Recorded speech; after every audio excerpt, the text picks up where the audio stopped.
Hello. आ जाइए बेटा, आ जाइए, फटाफट आ जाइए सब लोग।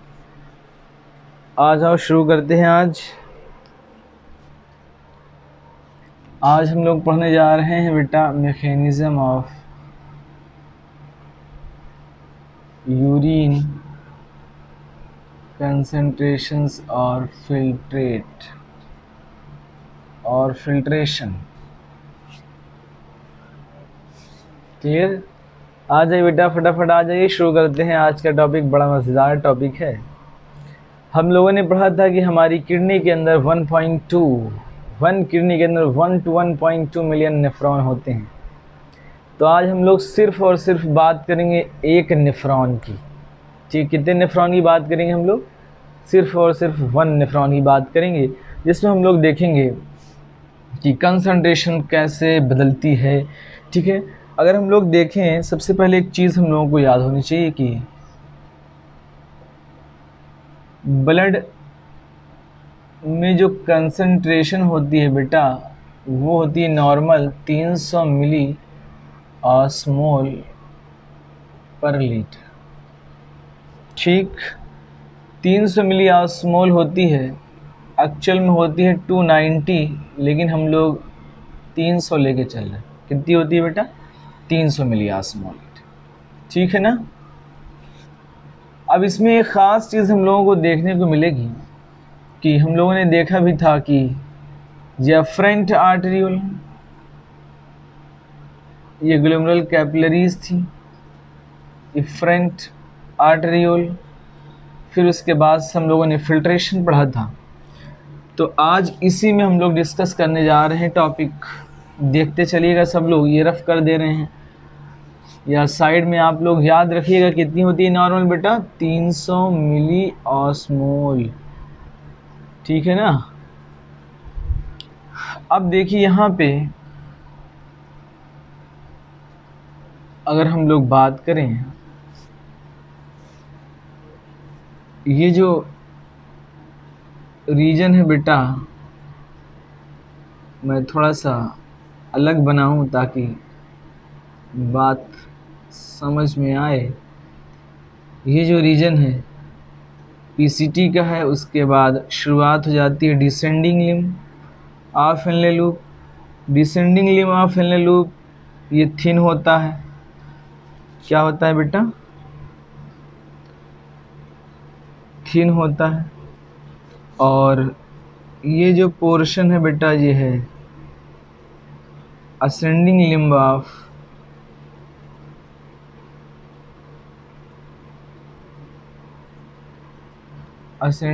ऑफ इनले लूप,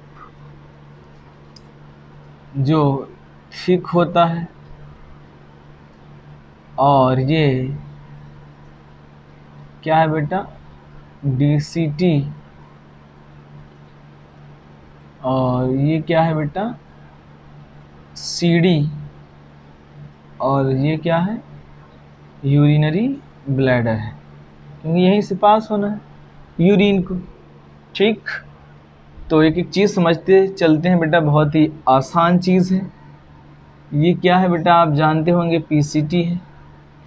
आपने पढ़ा होगा कि पीसीटी में 70 से 80%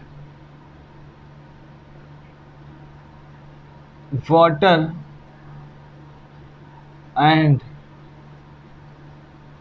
इलेक्ट्रोलाइट रीअब्जॉर्ब होते हैं। ये बात आप पढ़ चुके हैं। तो यहाँ पे अगर हम लोग देखें, जो ब्लड यहाँ से इंटर कर रहा है फिल्टर होके, उसकी कंसंट्रेशन कितनी है बेटा? 300 मिली ऑस्मोल है। यानी यहाँ भी कितनी होगी? 300 मिली ऑस्मोल होगी। ये बात एकदम क्लियर रखिएगा। यहाँ पे क्या हुआ? Na+ रीअब्जॉर्ब हुए, क्लोराइड आयन रीअब्जॉर्ब हुए, पोटेशियम आयन रीअब्जॉर्ब हुए, और वाटर रीअब्जॉर्ब हुआ। ग्लूकोज ये 70% ये, 70% ये, 70% ये, 70% ये, 100% ग्लूकोज एंड 100% अमीनो एसिड जो है रीअब्सॉर्ब हो जाते हैं। तो ये चीज़ें आप बिल्कुल समझते हुए चलिएगा। यानी अगर हम लोग देखें कि जो ब्लड की कंसंट्रेशन होती है वो 300 मिली आस्मोल होती है। अगर ये 300 मिली आस्मोल है तो जाहिर सी बात है जो यहाँ पे फिल्ट्रेशन होके ब्लड आएगा इसमें भी कंसंट्रेशन क्या होगी, 300 मिली आस्मोल होगी। फिर यहाँ पे क्या हुआ, पीसीटी में 70 to 80% water and electrolyte reabsorb हो रहा है, ये रीअब्सॉर्प्शन हो रहा है। तो यहाँ पे बेटा कंसंट्रेशन कितनी हो जानी चाहिए, कम होनी चाहिए या सेम होनी चाहिए? बताइए भाई, फटाफट बताइए, बताओ कौन बताना चाहेगा। कंसंट्रेशन क्या होनी चाहिए, कम ज़्यादा बढ़ जानी चाहिए? सेम होगी। कितनी होगी, 300 मिली ऑस्मोल। क्या होगी बेटा, सेम। सवाल उठता है सर ऐसा क्यों? क्योंकि बेटा यहाँ पे सेम रेशियो, यानी सेम रेशियो में Na plus, chloride ion, potassium ion, water और ग्लूकोज अमीनो एसिड रीअब्जॉर्ब हो रहे हैं। यहाँ पे कंसंट्रेशन का डिफरेंस नहीं आएगा। क्लियर? बताइए भाई, ये सेम रेशियो में जो है रीअब्सॉर्प्शन होता है, यानी कंसंट्रेशन का डिफरेंस यहाँ पे नहीं आएगा, इस वजह से 300 मिली आस्मोल होगी। क्लियर है? अब ये डिसेंडिंग लिम्ब है। डिसेंडिंग लिम्ब ये कहानी मैं रफ कर दे रहा हूँ क्योंकि मेरे पास बहुत सारी स्पेस नहीं है, तो आप ये सब चीज़ें याद रखिएगा, ठीक है ना। अब देखिए आगे, तो यहाँ पे भी 300 300 300 300 300 300 300 होगी क्योंकि अभी कुछ हो नहीं रहा, ठीक है ना। तो 300 मिली आस्मोल, 300 मिली आस्मोल, ठीक है। लेकिन अब देखिए, अब आप बताइए डिसेंडिंग लिम्ब का फंक्शन क्या है। Descending limb of Henle loop permeable होती है, किसके लिए, कौन बताएगा? Permeable to water. क्लियर? और इलेक्ट्रोलाइट के लिए क्या है, इम्परमिएबल। जो इलेक्ट्रोलाइट यहाँ पे बच गए उनके लिए क्या है, इम्परमिएबल। यानी यहाँ से अगर हम लोग देखें वाटर निकलना शुरू हो जाएगा।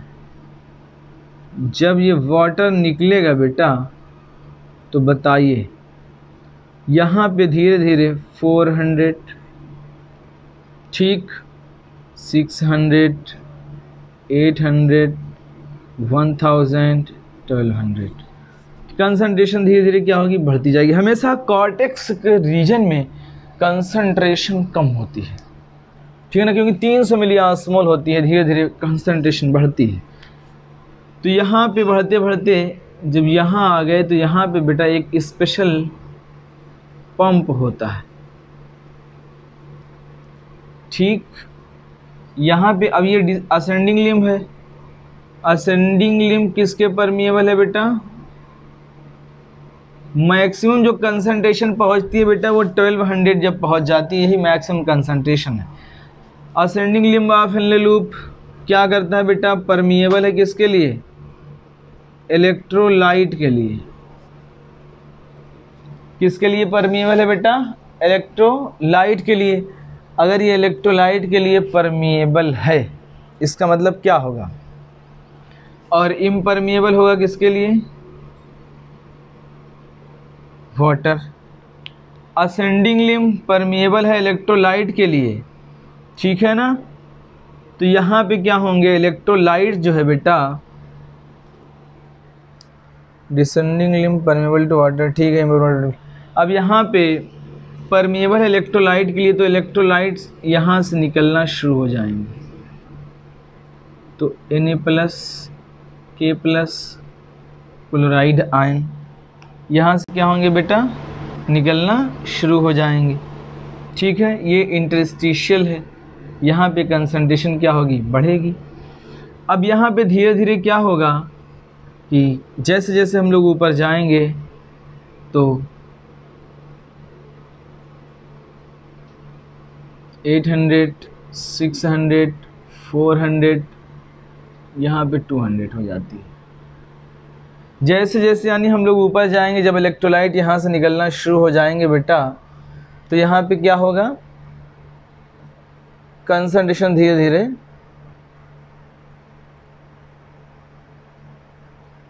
यहाँ ज़्यादा है, यहाँ क्या होने लगी, कम होने लगी। क्लियर है बेटा? बताओ फटाफट, जल्दी जल्दी बताओ मुझे। क्लियर है सबको ये चीज़ें? जल्दी बताओ मुझे, फटाफट बताओ भाई।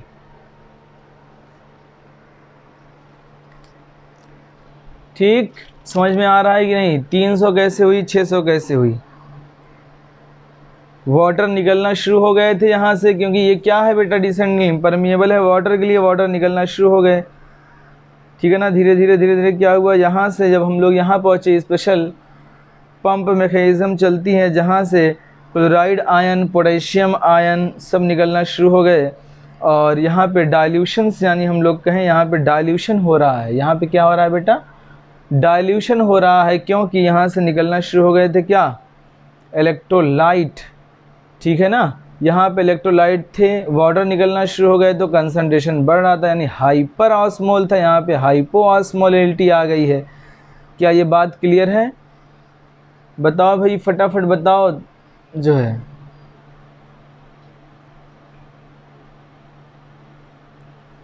ठीक, तो यहाँ पे जो है कंसंट्रेशन का डिफरेंस आना शुरू हो गया। ठीक है ना? चलिए आगे मूव किया जाए। बताओ भाई आगे चला जाए। चलिए आगे मूव करते हैं। यानी मैक्सिमम जो कंसंट्रेशन होती है इनिशियल कंसंट्रेशन की कितने जा रही बेटा, यहाँ पे 300 था, यहाँ पे 1200, यानी कितना गुना है, 4 टाइम्स कंसंट्रेशन ह्यूमन प्रोड्यूस कर सकता है, उससे ज़्यादा नहीं प्रोड्यूस कर सकता। देख रहे हैं आप कितने टाइम्स प्रोड्यूस, 3 चौक 12, यानी 4 टाइम्स ह्यूमन प्रोड्यूस कर सकता है कंसंट्रेशन। क्लियर? अब देखिए, अब यहाँ पे जो है, यहाँ से भी कुछ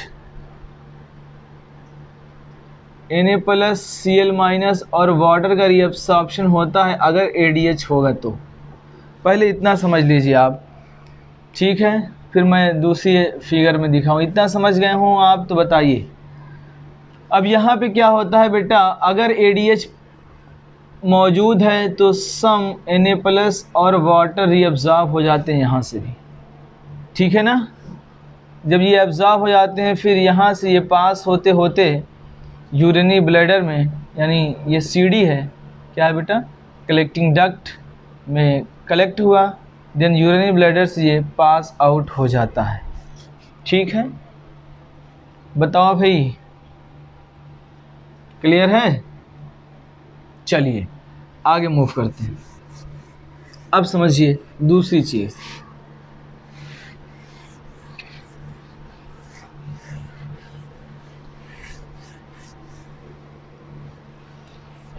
अब हम लोग देखते हैं यहाँ से, क्योंकि दो ही चीज़ें काउंटर करंट मैकेनिज्म इस वजह से कहते हैं क्योंकि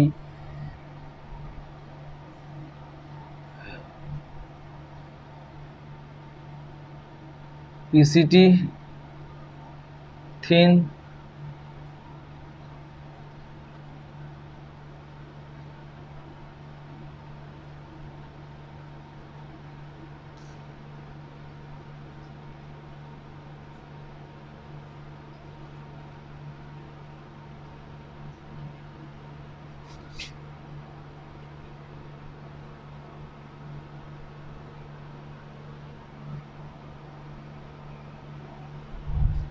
ठीक है, यहाँ पे हम लोग देखेंगे बेटा वासा रेक्टा। ये वासा रेक्टा एक स्पेशल टाइप ऑफ कैपिलरीज, ठीक, जस्ट अपोजिट फ्लो होता है मोमेंट ऑफ वाटर का, अपोजिट फ्लो होता है। ये है यूरिनरी ब्लैडर। क्लियर?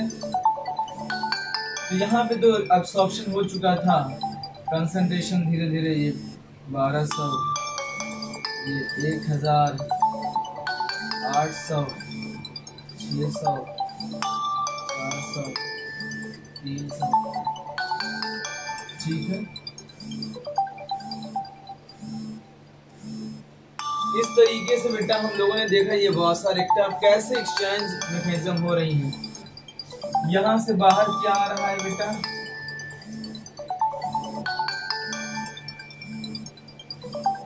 Na+।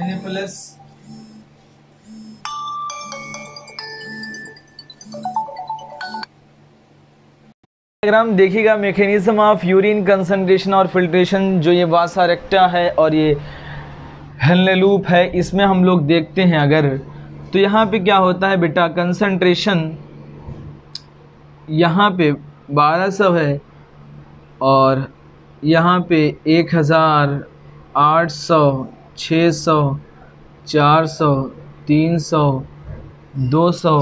तो यहाँ पे क्या हो रहा है, ये वासा रेक्टा में क्या होता है, ये 300 कंसंट्रेशन है तो ये वाटर जो है बेटा यहाँ से रिमूव होता है। जैसे जैसे वाटर रिमूव होता है इसके अंदर इलेक्ट्रोलाइट इंटर करता है, ठीक, इलेक्ट्रोलाइट इसके अंदर इंटर करता है। ये ब्लड आ रहा है बेटा, ठीक, ब्लड 300 मिलीऑस्मोल है और इस वाली मेम्ब्रेन से ये वाटर परमिएबल है, निकल रहा है बाहर, और जो इलेक्ट्रोलाइट यहाँ से निकल रहे थे, ठीक, वो इसके अंदर इंसर्ट हो रहे हैं, ठीक है ना। जैसे जैसे हम लोग ऊपर जाएंगे, अब यहाँ पे क्या होगा, सोल्यूट बाहर निकलेगा, सोल्यूट बाहर होंगे, वाटर इंटर करेगा, यहाँ से वाटर जस्ट अपोजिट, ठीक है ना, यहाँ से वाटर इंटर करेगा, ठीक है ना। तो ये रिएक्शंस इसके अंदर ऐसे जस्ट इसका रिवर्स मैकेनिज़्म होती है, इस वजह से हम लोग बोलते हैं काउंटर करंट मैकेनिज़्म।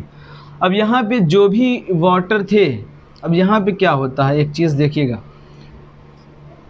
यहाँ पे यूरिया की कंसंट्रेशन बहुत ज़्यादा होती है, यूरिया कंसंट्रेशन मोर, ठीक, यूरिया की कंसंट्रेशन बहुत ज़्यादा होती है तो लार्ज अमाउंट ऑफ यूरिया पास हो जाती है यूरिन में से यूरिनरी ब्लैडर में। ये क्या है, यूरिनरी ब्लैडर है। Large amount of urea pass in the urinary bladder but small special cell are present here and it reabsorb the small amount of urea and send to it in, ये कौन सा limb हो जाएगा बेटा, ascending limb, ठीक है ना। क्योंकि यहाँ से लेके अगर हम लोग बात करें, ये वाला जो पोर्शन होता है बेटा, ठीक, ये वाला जो पोर्शन होता है ये इम्परमिएबल होता है यूरिया के लिए, तो ये असेंडिंग लिम्ब से इंटर कर जाता है और ये दोबारा से यूरिया इसमें फ्लो होती है, ठीक है ना। Large amount of urea excrete हो जाती है बाहर, small amount of urea run करती है दोबारा असेंडिंग लिम्ब से और दोबारा कंसंट्रेशन को मेंटेन करती है। यूरिया का आना इसमें ये कंसंट्रेशन को मेंटेनेंस करने में हेल्प करती है, इस वजह से स्मॉल अमाउंट ऑफ यूरिया को नेचर रीअब्सॉर्ब करा देता है। बात समझिए, थोड़ा सा टिपिकल मैकेनिज़्म है लेकिन समझना ज़रूरी है, ठीक। दोबारा से देखते हैं इसको, ठीक है। बताइए भाई, क्लियरिटी है कि नहीं है, बताओ जल्दी जल्दी बताओ मुझे, सब लोग क्लियर है या नहीं क्लियर है। NaCl is transported by the ascending limb of the Henle loop, exchange with the descending limb of the vasa recta से exchange हो जा रहा था जैसा मैंने दिखाया अभी, ठीक। चलिए हम लोग आगे बढ़ते हैं। अब एक चीज़ और याद रखिएगा, सबसे ज़्यादा जो कंसंट्रेशन होती है बेटा वो मेडुलरी इंटरस्टिशियम में होती है, कॉर्टेक्स रीजन में कंसंट्रेशन बहुत कम होती है। ये था मैकेनिज़्म ऑफ यूरिन। अब हम लोग पढ़ते हैं रेगुलेशन, ठीक है ना, रेगुलेशन ऑफ किडनी फंक्शन। अगर हम लोग रेगुलेशन ऑफ किडनी फंक्शन देखें तो किडनी फंक्शन का जो रेगुलेशन होता है बेटा, ये कौन कौन इसमें हेल्प करता है, हाइपोथैलेमस, ठीक, इसमें होते हैं ऑस्मो रिसेप्टर, ठीक है ना, और concentration body fluid volume, body fluid volume, ठीक है ना। जैसे ही हमारी बॉडी के अंदर बॉडी फ्लूइड वॉल्यूम का कंसंट्रेशन कम होता है। क्या होता है बेटा? बॉडी फ्लूइड जो है उसका कंसंट्रेशन जैसे ही हमारी बॉडी के अंदर कम होता है तुरंत जो है ऑस्मो रिसेप्टर्स एक्टिवेट होते हैं। ठीक है ना? जब ये ऑस्मो रिसेप्टर्स एक्टिवेट होते हैं तो रिलीज़ होता है हार्मोन। क्लियर? तो हम इस पूरी मैकेनिज्म को डिटेल में बात करते हैं जो है। ठीक है बेटा? तो जब कभी भी आयनिक कंसंट्रेशन का डिफरेंस होता है, ठीक है ना, तो रिलीज होते हैं क्या बेटा?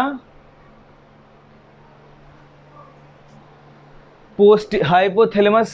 यही हाइपोथैलेमस एक्टिवेट करता है बेटा पोस्टीरियर पिट्यूटरी को।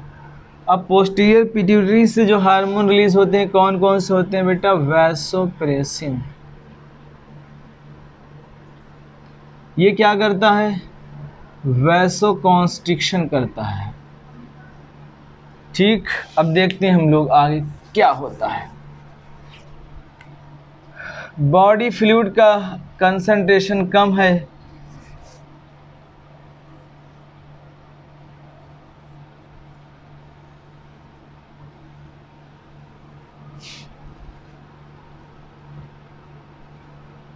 ये एडीएच पे वर्क करता है। किस पे बेटा? ADH hormone distal convoluted tubule पे वर्क करता है। ठीक है ना? जैसे ही हमारी बॉडी के अंदर, ये देखते रहना इतना पोर्शन, जैसे ही हमारी बॉडी के अंदर बेटा ब्लड वॉल्यूम कंसंट्रेशन कम होती है, ठीक है ना, तुरंत एडीएच रिलीज होता है पोस्टीरियर पिट्यूटरी से। एडीएच क्या कराता है बेटा? रीअब्सॉर्प्शन कराता है वाटर एंड इलेक्ट्रोलाइट का। कहाँ से? ये कौन सा पोर्शन है बेटा? डीसीटी से। कहाँ से बेटा? डीसीटी से। ठीक, और दूसरा फंक्शन इसका क्या होता है? जैसे ये हमारी आर्टरी है, तो इस आर्टरी के अंदर बेटा अगर ब्लड वॉल्यूम कम होगा तो जो ब्लड पहले यहाँ से टच करके फ्लो कर रहा था, अब ब्लड वॉल्यूम कम होने की वजह से इसका फ्लो कुछ इस तरह से होगा। जब इस तरह से फ्लो होगा तो इसका जाहिर सी बात है इतना वॉल्यूम हल्का सा खाली रहेगा, प्रेशर नहीं बन पाएगा। ठीक है ना? तो नेचर ने क्या किया? इसका एक एक्शन और किया कि ब्लड वेसल को कॉन्स्ट्रिक्ट करा दे, कॉन्स्ट्रिक्शन हो जाए। जब इसके अंदर कॉन्स्ट्रिक्शन हो जाएगा बेटा तो ब्लड प्रेशर इसके अंदर क्या हो जाएगा? ब्लड प्रेशर बढ़ जाएगा, बीपी बढ़ा, ब्लड का फ्लो बढ़ा, जीएफआर बढ़ गया। ठीक, जब ये रीअब्सॉर्प्शन हो गया, देखा कि वाटर वॉल्यूम, बॉडी का जो वॉल्यूम है, क्या देखा? जब बॉडी वॉल्यूम नॉर्मल हुआ, क्या हुआ? नॉर्मल, तुरंत ये जो रिसेप्टर एक्टिवेट थे वो स्विच ऑफ हो गए। वो क्या हो गए बेटा? स्विच ऑफ हो गए। क्लियर है? तो यानी बॉडी कंसंट्रेशन जब भी कभी कम ज़्यादा होता है तुरंत हमारे हाइपोथैलेमस को मैसेज जाता है, हाइपोथैलेमस एक्टिवेट होता है, हाइपोथैलेमस रिलीज़ करता है, एक्टिवेट करता है पोस्टीरियर पिट्यूटरी को, पोस्टीरियर पिट्यूटरी रिलीज़ करती है ऑक्सीटोसिन एंड वैसोप्रेसिन। वैसोप्रेसिन यहाँ पे ज़रूरत है, इस वजह से वैसोप्रेसिन रिलीज़ होगा। वैसोप्रेसिन क्या करता है? Later phase of the tubules यानी डीसीटी से रीअब्सॉर्ब कर लेता है वाटर एंड इलेक्ट्रोलाइट, ताकि हम लोग ज़्यादा लॉस ना हो, ब्लड वॉल्यूम मेंटेन हो। ब्लड वॉल्यूम जैसे ही मेंटेन हो जाता है, दूसरा फंक्शन ये भी होता है कि ये वैसोकॉन्स्ट्रिक्शन करा देता है ताकि ब्लड वॉल्यूम मेंटेन हो। जब ब्लड वॉल्यूम मेंटेन हो जाता है तो ये रिसेप्टर्स यानी बॉडी की कंसंट्रेशन मेंटेन हो जाती है, तो blood volume switch off, osmoreceptor switch off हो जाते हैं। स्विच ऑफ होने के बाद back to normal. Second mechanism कौन सी हेल्प करती है ये देख लेते हैं। सेकेंड मैकेनिज्म ये होती है बेटा कि JGA होता है, जक्स्टा ग्लोमेरुलर अपैरेचर, जिस सेलुलर मॉडिफिकेशन होता था डीसीटी पे एंड अफरेंटरी आर्टरियोल के जंक्शन पे इसका फॉर्मेशन होता है। JGA क्या करता है बेटा? बहुत अच्छे समझना, जक्स्टा ग्लोमेरुलर अपैरेटस। ठीक, ब्लड में जब GFR जो है कम होता है, ग्लोमेरुलर फिल्ट्रेशन रेट कम हुआ, तो JG सेल एक्टिवेट होते हैं। मैंने बताया था जेजी सेल का फंक्शन क्या है। जेजी सेल क्या करते हैं, रिलीज रेनिन, डबल एन या सिंगल एन बेटा, सिंगल एन। अब रेनिन जब रिलीज हुआ, ठीक, तो जो ब्लड के अंदर, किसके अंदर, ये मान लीजिए ब्लड है हमारा, ब्लड के अंदर जो एंजियोटेंसिनोजन होते हैं, एंजियोटेंसिनोजन, ये कन्वर्ट हो जाते हैं बेटा एंजियोटेंसिनोजन, एंजियोटेंसिन फर्स्ट में। फर्दर एंटी कन्वर्टेज एंजाइम की प्रेजेंस में एंजियोटेंसिन सेकेंड में कन्वर्ट हो जाते हैं। एंजियोटेंसिन सेकेंड का जो फंक्शन होता है बेटा, इसका फंक्शन तो एक होता है ब्लड वेसल पे, ठीक, दूसरा एक्शन इसका होता है बेटा एंजियोटेंसिन सेकेंड का ब्लड वेसल पे होगा, दूसरा होता है एड्रीनल कॉर्टेक्स पे। किस पे बेटा, एड्रीनल कॉर्टेक्स पे। तीसरा फंक्शन होता है हाइपरट्रॉफी कराता है हार्ट की, हाइपरट्रॉफी ऑफ हार्ट। लेकिन ये आपकी एनसीईआरटी में नहीं है, इस वजह से मैं इसको हटा दे रहा हूँ। आप दो समझिए, यानी जफर गिरा, यानी ग्लोमेरुलर फिल्ट्रेशन रेट कम हुआ तो जेजी सेल एक्टिवेट हो जाते हैं, रिलीज करता है रेनिन। रेनिन का फंक्शन क्या होता है, जो ब्लड में एंजियोटेंसिनोजन, ये इनएक्टिव फॉर्म होता है। कौन सा फॉर्म होता है बेटा, ये इनएक्टिव फॉर्म होता है। जो भी एंजियोटेंसिनोजन होते हैं ब्लड के अंदर, वो एंजियोटेंसिन फर्स्ट में कन्वर्ट होते हैं। एंजियोटेंसिन फर्स्ट कन्वर्ट होता है एंजियोटेंसिन सेकेंड में। Angiotensin second is a powerful vasoconstrictor, ठीक। जब ये ब्लड वेसल्स पे एक्ट करता है, यहां से दिख रहा है बेटा, एक मिनट देख लें, नीचे लिख सकते हैं या नहीं लिख सकते हैं, ठीक, क्लियर है बेटा। अब यहां पे क्या होगा, ब्लड वेसल्स में क्या होगा, वैसोकॉन्स्ट्रिक्शन। जब वैसोकॉन्स्ट्रिक्शन होगा, वही ये ब्लड वेसल्स हैं, वैसोकॉन्स्ट्रिक्शन हुआ इसमें, मान लीजिए वैसोकॉन्स्ट्रिक्शन ये हुआ इतना, ठीक।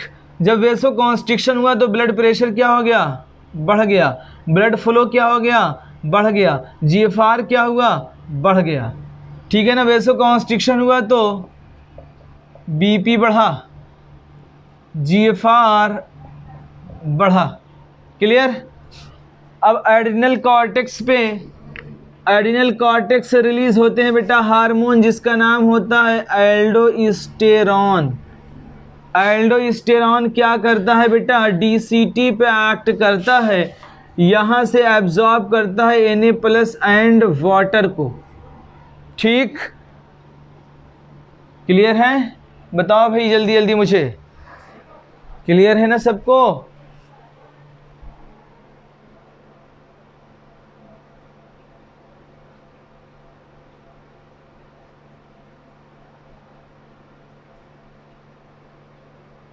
बताइए भाई। अब जब बताना तुम रिएब्जॉर्ब करेगा किसको, सोडियम और वाटर को, तो आपने पढ़ा होगा नमक खाने से ब्लड प्रेशर बढ़ता है, अगेन बीपी बढ़ा, जीएफआर बढ़ा, क्योंकि सोडियम बढ़ रहा है, तो जाहिर सी बात है ब्लड प्रेशर क्या होगा। आपने सुना होगा कि नमक खाने से ब्लड प्रेशर बढ़ जाता है, क्योंकि उसके अंदर सोडियम होता है। तो यहाँ पे सोडियम को हम लोग रिएब्जॉर्ब करा रहे हैं, तो जाहिर सी बात है जब सोडियम को रिएब्जॉर्ब कराएंगे तो ब्लड के अंदर कंसंट्रेशन बढ़ेगी, ब्लड के अंदर कंसंट्रेशन बढ़ेगी तो क्या होगा, बीपी बढ़ जाएगा, क्लियर है। बताओ भाई, ये मैकेनिज्म याद रखना। अब ब्लड प्रेशर कम करने के लिए हमारा हार्ट की जो हाइपरट्रॉफी हुई थी, जो हमारे हार्ट की क्या हुई थी बेटा, हाइपरट्रॉफी, उसकी आर्टरिया की वॉल, आर्टरिया की वॉल उसकी क्या करती है, सिक्रीट करती है आर्ट्रियल नाइट्री यूरेटिक फैक्टर ANF, किसका सिक्रीशन करती है बेटा, ANF का। जब ये ANF सिक्रीट होता है बेटा तो क्या होता है, बीपी हमारा कम हो जाता है।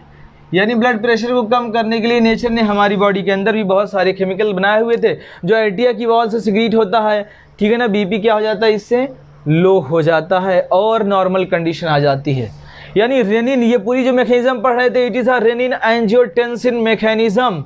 Renin angiotensin mechanism is checked by, किसके थ्रू बताओ भाई, आर्टियल नाइट्रिक यूरेटिक फैक्टर यानी एनएफ के थ्रू जो सिक्रीट होती है आर्टिया की वॉल से। बताओ भाई समझ में आ गया हो तो मूव करें आगे, जल्दी जल्दी बताओ भाई सब।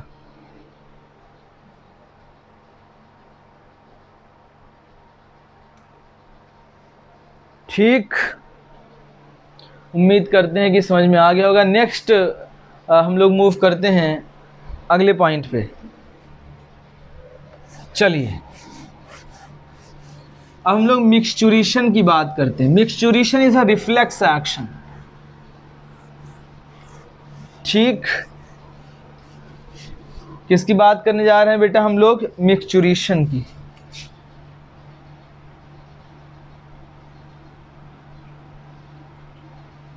ठीक है,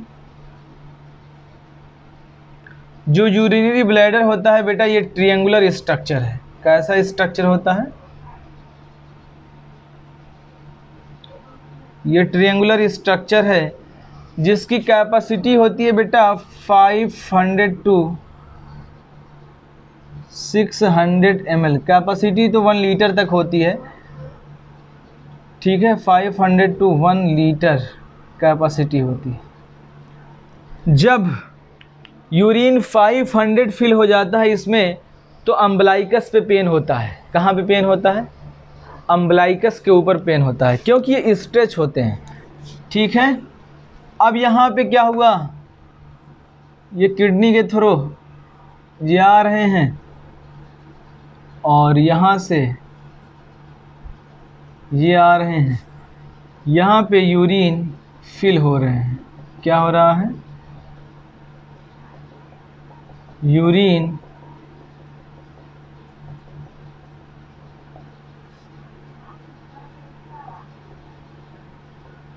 फिल हो गए। अब ऐसा नहीं है कि ये यूरिन फिल हो गया है तो रिमूव हो जाए ना, यहाँ पे रिसेप्टर्स होते हैं, ठीक है ना। ये सिग्नल आता है ब्रेन से, ब्रेन क्या करता है बेटा, सिग्नल भेजता है। जब सिग्नल आता है तब यहाँ पे कॉन्ट्रैक्शन होता है। जब यहाँ पे कॉन्ट्रैक्शन होता है तब जाके यूरिन पास आउट होता है, ठीक।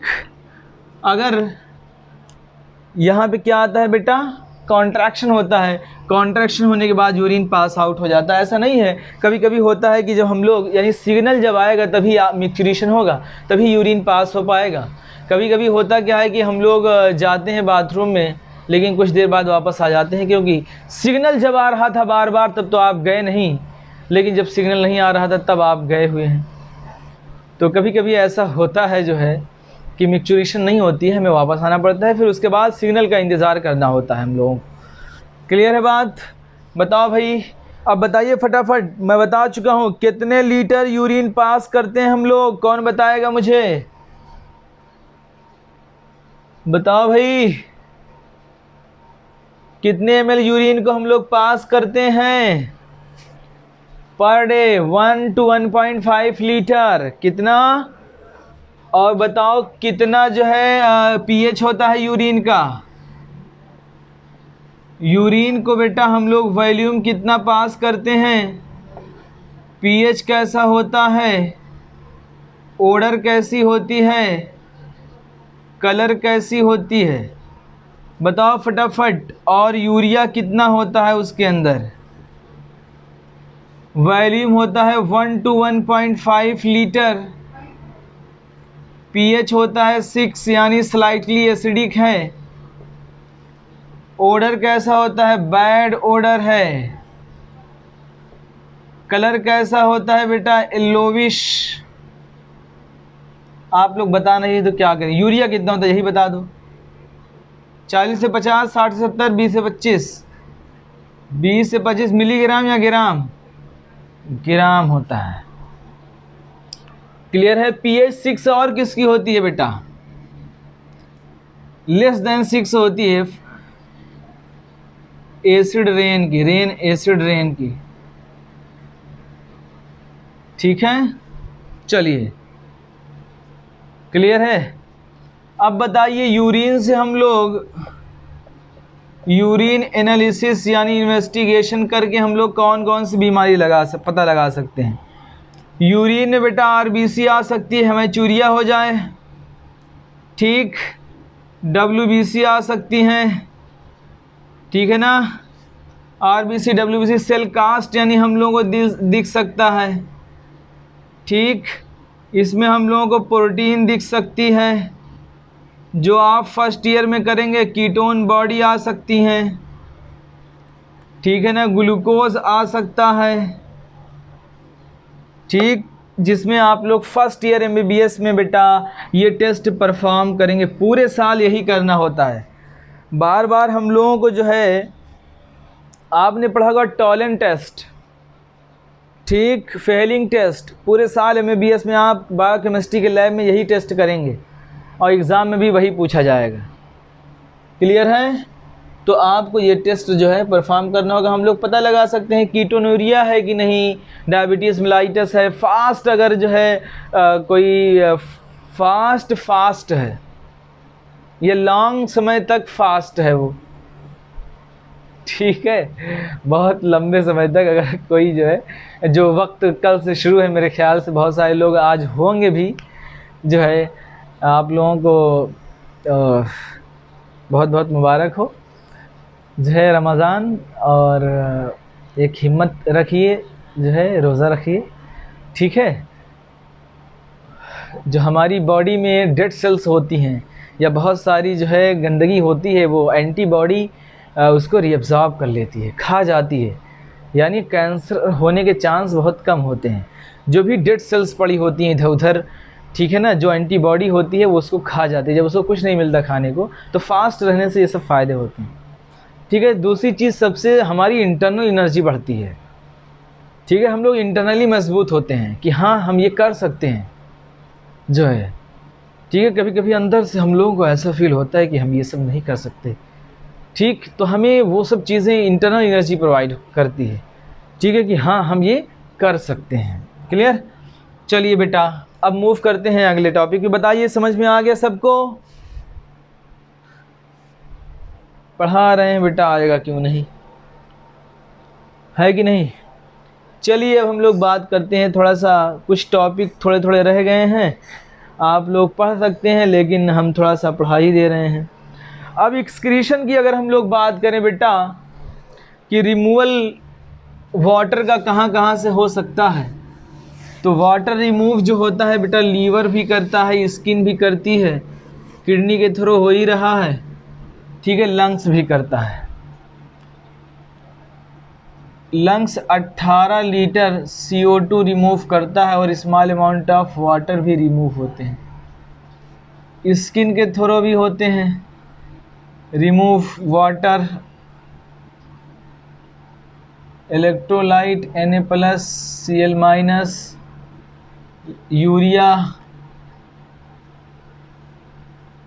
लैक्टिक एसिड, ये सब जो है पास हो जाते हैं। सेबेशियस ग्लैंड होती हैं। आप लोगों ने ये सब पढ़ लेना, बहुत जो है आसान टॉपिक है, ठीक है। स्वेट ग्लैंड होती हैं, सेबेशियस ग्लैंड होती हैं, रिमूव कराती हैं, ठीक है ना। 18 लीटर CO2 रिमूव होते हैं, ठीक। 18 लीटर है, 200 ml शायद जो है पर डे, नई NCERT में चेंज हुआ है कि 200 ml पर मिनट CO2 रिमूव करता है हमारा लंग्स। ज़रा आप लोग देख लीजिएगा, पुरानी NCERT में तो दूसरा है और नई NCERT में कुछ चेंजेस हैं, उसको देख लीजिएगा। बाकी जो भी एक्सक्रीटरी प्रोडक्ट होते हैं, हार्मफुल वेस्ट नाइट्रोजनस प्रोडक्ट होते हैं, वो सब रिमूव होते हैं, हमारी स्किन के थ्रू रिमूव हो जाते हैं, जो है लंग्स के थ्रू हो जाते हैं, लीवर भी कर देता है। Small amount of water is also pass out through the stool और फीसेस के थ्रू। क्लियर है। तो ये सारी चीज़ें जो है होती हैं, वो आप पढ़ लीजिएगा। दूसरी चीज़, मैं किडनी के डिसीज़ में ग्लोमेरुलोनेफ्राइटिस की बात करूं, तो inflammation of the glomeruli of the kidney is called glomerulonephritis. Second चीज़ अगर हम लोग बात करें जो है किडनी स्टोन की, इसमें क्या होता है ये देख लीजिए। ठीक है,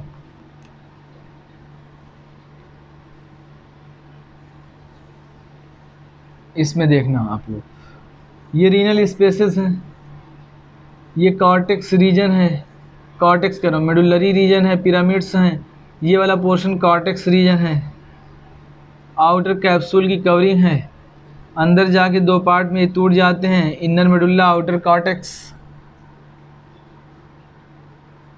ठीक, inner medulla outer cortex region होता है। ठीक, यहाँ पे होता क्या है कि जो ब्लड आते हैं बेटा, अगर इस ब्लड के अंदर ऑक्सलेट होंगे, ऑक्सलेट कब होंगे, जब आप बनियान खाएं आप अगर, ठीक, और टोमेटो आप खाएं, बनियान नहीं भाई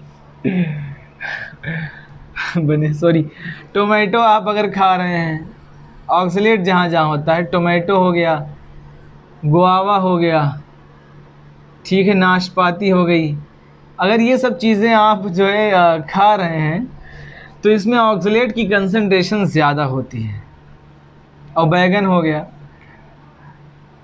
ठीक है, तो इसमें ऑक्सलेट की कंसंट्रेशन ज़्यादा होती है। और हमारे ब्लड में क्या होता है बेटा, कैल्शियम होता है Ca+2। ठीक है, तो यहाँ पे क्या करता है ऑक्सलेट और कैल्शियम, ऑक्सलेट CaC2O4 बना देते हैं। जो ऑक्सलेट का फार्मूला होता है ये C2O4-2 होता है और Ca+2 होता है, ये बना लेते हैं CaC2O4, कैल्शियम ऑक्सलेट का फॉर्मेशन होता है। और यही small amount of stone, small particle, small size of stone particles are accumulated here, multiple stone, small fragments. ठीक, कुछ तो पास आउट हो जाते हैं यूरेटर से, यूरिन ब्लैडर में गए, पास आउट हो गए। कुछ जो है यहीं पे एक्युमुलेट हो जाते हैं, जो बहुत ही आसान होता है रिमूवल, 20 to 25 डेज़ की दवा आती है, 21 से 25 दिन की दवा आप खाएंगे, जो है ये सब स्टोन जो है पास आउट हो जाते हैं। ये बहुत ज़्यादा कॉम्प्लिकेशन कर सकते हैं फिल्ट्रेशन में। और पेन जो होता है, अगर किसी को जो है यहाँ पे स्टोन होते हैं, मैंने पहले भी बताया था, तो जो पेन होता है वो आफ्टर मिक्चुरेशन होता है, यूरिन पास करने के बाद। ठीक है, सेकेंड चीज़, इसका जो पेन होता है ये बैक साइड मूव करता है, यानी सुपीरियर इलियक स्पाइन से बैक साइड मूव करता है। ठीक है, और लोग कभी कभी कंफ्यूज हो जाते हैं इससे कि लोग यही कहते हैं कि गैस फंस गई है, आपने सुना होगा टर्म, और वो गैस वैस नहीं होती है। ठीक है ना, जो है वो यही स्टोन की वजह से पेन होता रहता है, रेडिएटिंग पेन होता है, थोड़ा थोड़ा सा मूव करता है बैक साइड में, और लोग समझ नहीं पाते हैं, जो है बहुत सारी चूरन फंकी सब खाते रहते हैं, लेकिन जो है फ़ायदा नहीं होता है। बाद में वो जो है एक्सरे, उससे जब एक्सरे कह रहा हूँ मैं, अल्ट्रासाउंड कराते हैं, उसके बाद जो है उसमें हम लोगों को देखने को मिलता है कि स्टोन ही थे, मल्टीपल स्टोन जो है जिसकी साइज़ बहुत छोटी होती है, 1 to 2, 2 to 4 micrometer in diameter के होते हैं, और वो देखने को मिलते हैं, फिर इलाज होता है, खैर ठीक हो जाते हैं। तो ये एक बीमारी कामन है जो लोगों में हो जाती है, ये मोस्ट कामन होती है जो ये सब चीज़ें ज़्यादा खाते हैं। ठीक है, और पानी कम पीते हैं, जो पानी ज़्यादा पीजिए भाई, इसलिए बोल रहा हूँ ताकि एक्युमुलेशन ना हो, और पानी पीजिए, एक्युमुलेशन ऐसा नहीं होगा। दूसरी चीज़, किडनी फेलियर की बात करते हैं। ठीक, जब इसी किडनी के अंदर बेटा क्रिएटिनिन का, सीरम क्रिएटिनिन का लेवल बढ़ने लगता है, तो किडनी फेलियर में जाने लगती है, यूरिन पास आउट होना बंद हो जाते हैं, यूरिन नहीं पास आउट होता है तो हम लोगों को नाइट्रोजिनस वेस्ट जो एक्यूमुलेट हो रहे हैं, इन नाइट्रोजिनस वेस्ट को रिमूव करने के लिए बेटा हम लोगों को डायलेशन करना जो है डायलिसिस करना होता है। क्या करना पड़ता है बेटा?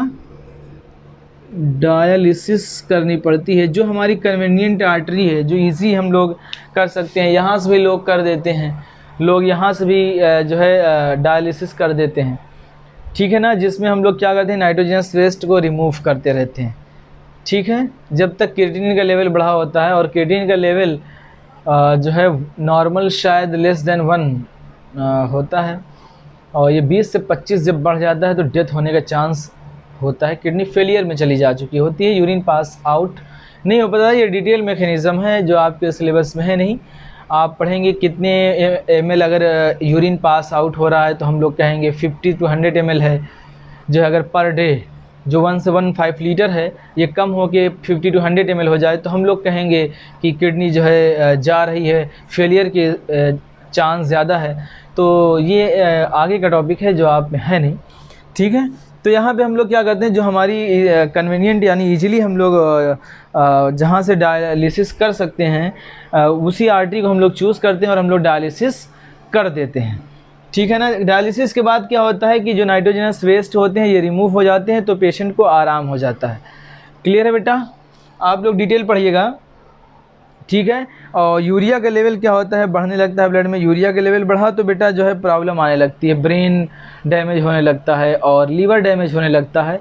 तो किडनी फेलियर से बहुत सारी प्रॉब्लम भी इंसान को फेस करने को मिलती हैं। क्लियर है? ठीक है, जिसमें हम लोग क्या करते हैं जो है हेपेरिन एंटीकोगुलेंट है उसका भी यूज़ करते हैं हम लोग, ठीक है। और डायलाइजिंग फ्लूइड जो होता है उसमें कंपोजिशन सेम होता है प्लाज्मा का, एक्सेप्ट नाइट्रोजिनस वेस्ट, सिर्फ और सिर्फ क्या नाइट्रोजिनस वेस्ट नहीं होते हैं। क्लियर है? तो आप ये ज़रूर पढ़िएगा बेटा, रीनल फेलियर। और हम लोग कभी कभी हम लोगों को क्या करना पड़ता है, ऑर्गन डोनेशन लोग करते हैं। जब ऑर्गन डोनेशन करते हैं तो हम लोगों को बहुत सारी चीज़ें कोरोना नहीं भाई, कोरोना मत समझना। तो होता क्या है कि जो है जब हम लोग किडनी ट्रांसप्लांट करते हैं तो रिजेक्शन के चांस बहुत ज़्यादा होते हैं।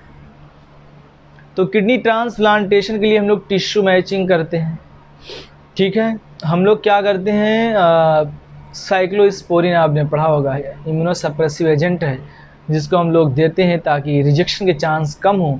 और अगर रिलेटिव हैं तो रिजेक्शन के चांस थोड़ा सा कम होते हैं। और ट्रांसफ़र कर दिया हम लोगों ने यानी ट्रांसप्लांट कर दिया, उसके बाद भी इम्यूनोसप्रेसिव एजेंट लेना पड़ता है ताकि क्योंकि उससे कॉम्प्लिकेशन थोड़ा सा डेवलप होने लगते हैं, उसके अगेंस्ट एंटीबॉडी बनने लगती है। अगर उसके अगेंस्ट एंटीबॉडी बनने लगी तो जाहिर सी बात है सारे के सारे ट्यूब को एंटीबॉडी डैमेज कर देगी। जब डैमेज कर देगी तो जाहिर सी बात है किडनी डैमेज हो गई। और 7 से 8 लाख रुपए की एक किडनी होती है। तो नफीस, क्या आप चाहेंगे डोनेट करना? नहीं, नफीस कह रहे हैं भी ज़िंदा रहना है बहुत ज़्यादा दिनों तक। तो खैर इतना ही टॉपिक था। हम लोग नेक्स्ट चैप्टर की बात करेंगे, लास्ट टॉपिक होगा। उसके बाद आप लोग आज ज़रूर बताएं हमें, जो है पर्सनल व्हाट्सएप पे मैसेज करें ग्रुप में, या ग्रुप में अगर नहीं मैसेज कर सकते तो हमें मैसेज करें और बताएं कौन सा टॉपिक शुरू किया जाए इसके बाद वाले चैप्टर को पढ़ाने के बाद। जो आप कहेंगे वही चैप्टर हम पढ़ाएंगे। क्लियर? और 11th की एनसीईआरटी हो तो ज़्यादा बेटर है क्योंकि 12th की एनसीईआरटी बहुत बार हमने पढ़ा दिया है आपको। Thanks for watching. लाइक करिए, कमेंट करिए, शेयर करिए एंड सब्सक्राइब करना ना भूलें। एक और मैजिक की बात मैं आपको बताऊं, एक मैजिक आप देख सकते हैं बेटा। अगर यकीन ना हो तो आप करके देखिए, आपके राइट साइड में एक लाल बटन होगा, उसको आप दबाएंगे तो उसका कलर चेंज हो जाएगा, ठीक। और लेफ़्ट साइड में एक थंब का निशान होगा, अगर यकीन ना हो तो उसको भी प्रेस करिए और देखिए कलर ना चेंज हुआ तो जहां हम दिखेंगे वहीं दौड़ा लेना। क्लियर? ये जादू है, करके देखिए, मज़ा आएगा। Okay, thanks.